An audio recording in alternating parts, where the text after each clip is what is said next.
What's up, everyone? Hope your day is going well so far. What a beautiful weekend. Sun's out. It's a little cold for my taste, but what can you do? So I've been trying to figure out the best way to piece this information together because there's something that's taking place that is truly troubling. People are really missing that this is happening. And the more I look at this data, the less likely I think it is that we have this retracement around the time of the halving. Now, this is not financial advice. There's no guarantees in crypto, but this is some information that you guys need to hear. So in the last week, there was actually $540 million worth of BTC that was withdrawn from exchanges. So quite a considerable amount. This is a trend that we've seen. It's been picking up. We've seen alts being removed from exchanges at a heavy rate. So supply is getting quite low. And this is the largest net outflow from exchanges that we've seen since June of 2023. So again, it's accelerating. This is significant.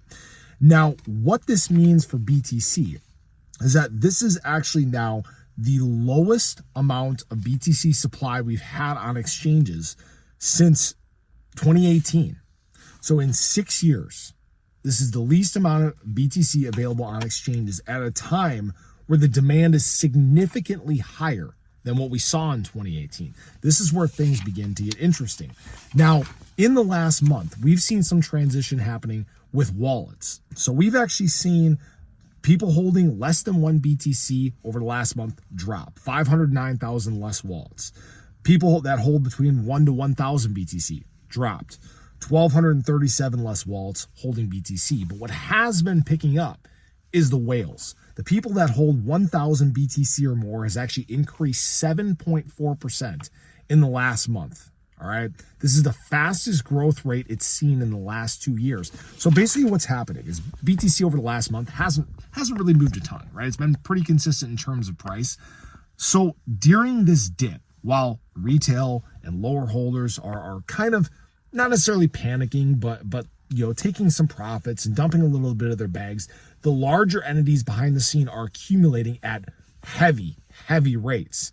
And typically what this signifies is that we have some more gas in the tank, because when FOMO sets in and prices start running and shorts start getting liquidated, prices take off across the market. This is great for obviously BTC, great for alts.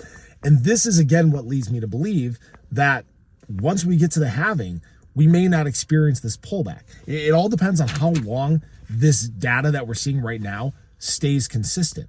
Because if this is consistently the case, people will eventually enter a panic mode. All right. Institutional money continues to buy. It gets significantly harder to mine BTC.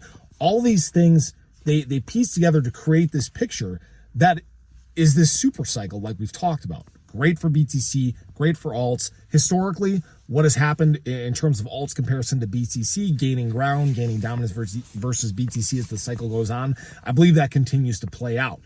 But this is even a bigger catalyst and a larger explosion than what people are anticipating. All bets are off at this point, guys. So this is something that we need to monitor very closely. This data is all from Sentiment and Glassdoor data compilation sites. Geez, we'll call it data aggregators anyways. But I am excited for this, guys. I hope you are as well. This is something that we have never seen before in the crypto market, and we frankly may never see again. So I appreciate you guys. Hope you enjoyed the video. Let me know your thoughts below, but have a great day. Catch you guys in the next one. Take care.